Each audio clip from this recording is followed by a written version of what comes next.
many of those families took and their supporters took a protest convoy down to kibbutz Be'eri on the Israel-Gaza border, and our Emily Francis is down there with them. And Emily, you can understand the joy for the Al-Qadi family, the Bedouin community, but you're with other people, of course, still waiting for that kind and hoping for that kind of good news.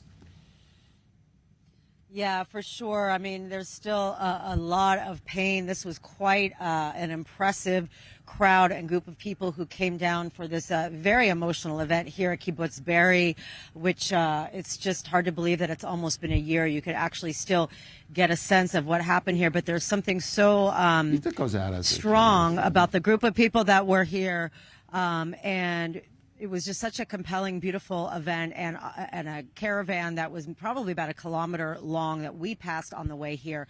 And we're very honored now to be joined by Rita and Daniel Lipschitz. Daniel is the grandson of Oded Lipschitz, Rita the daughter-in-law.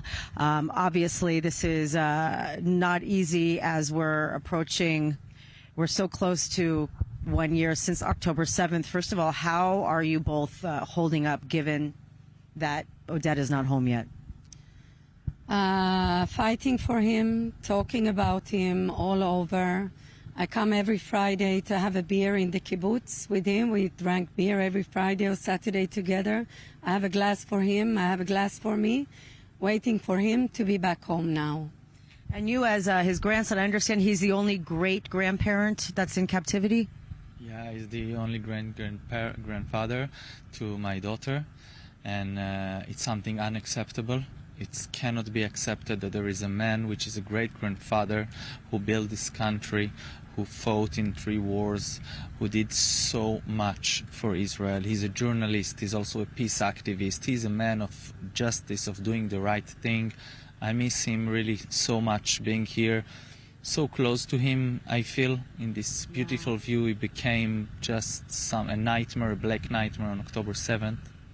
So obviously there have been attempts at hostage deals over the coming months. Do you have reason to be optimistic that this one will happen, or is it easier to just not get too excited because you're used to being heartbroken? Well, I think that in the last negotiations we see too many times that they go, come back. Farhan, who really on a miracle came back to us yesterday, said that the conditions inside the tunnels are horrible. He felt like he was there for 80 years. He lost 20 kilograms. It's crazy. He couldn't even go up 20 meters. And think about a great-grandfather there on that condition. And Farhan said, don't go and come back. Stay in Cairo, stay in Doha, and until a white smoke will go out, seal the deal, do what is the right thing to do. Take down this idea of only Philadelphia. We can always go back there. It's Philadelphia or 107 hostages. We choose the hostages. You have to be courage and a leader and bring all the people back home as fast as possible. Now, this kibbutz was affected, so many people killed and taken hostage from here. But what is it about being here that makes you want to stay, given it's so close to Gaza? What is so special being here, and why is it so important to stay here and make a statement?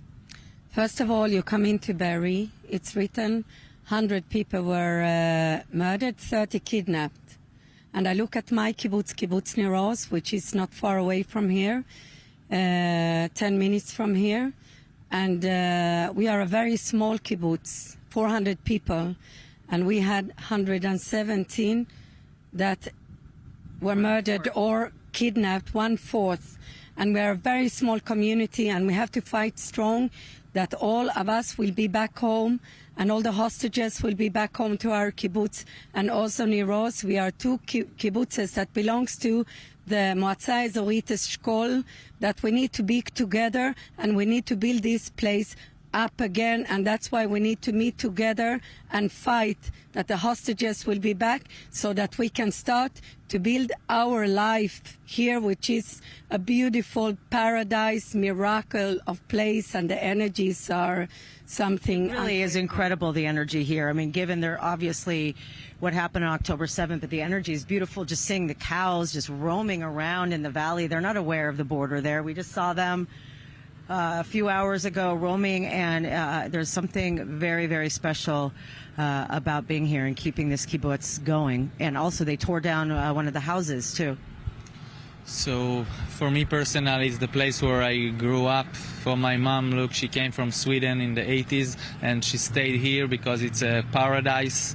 And what happened on October 7 is also by our location. So those people who are now hostages, those that have been murdered in Be'eri and Iroz, those that just succeeded to hold the handle of the bomb shelter and survive, those are the people as well who defended the country of Israel on October 7, that the terrorists will not be able to continue to Beersheba, to Tel Aviv, and anywhere else. And we owe them as well, as a nation, as a country. That's why I say, you know, the Prime Minister has to look on it also that way. They value and what they gave. We just lost 6 people, 4 from our kibbutz that had been alive and been murdered in captivity, and they could come back in the first deal. We have 107 hostages still. Bring back as fast as possible those who are alive. The women that are there, think about it. Think about those women. Think that they have a knife on their throat, and we come with a weapon, and the terrorist is saying, take down the weapon, go back, and we'll bring them back to you. What would you do as a Prime Minister if it's your kid? What would you do as those who take the decision if it's your kid? What Sarah would do if it would be her son there? So we have to bring them back. Daniel and Rita, thank you very much for speaking to us. We really appreciate it, and we're, of course, praying for Oded to come back home alive. Thank you. Thank you for having us.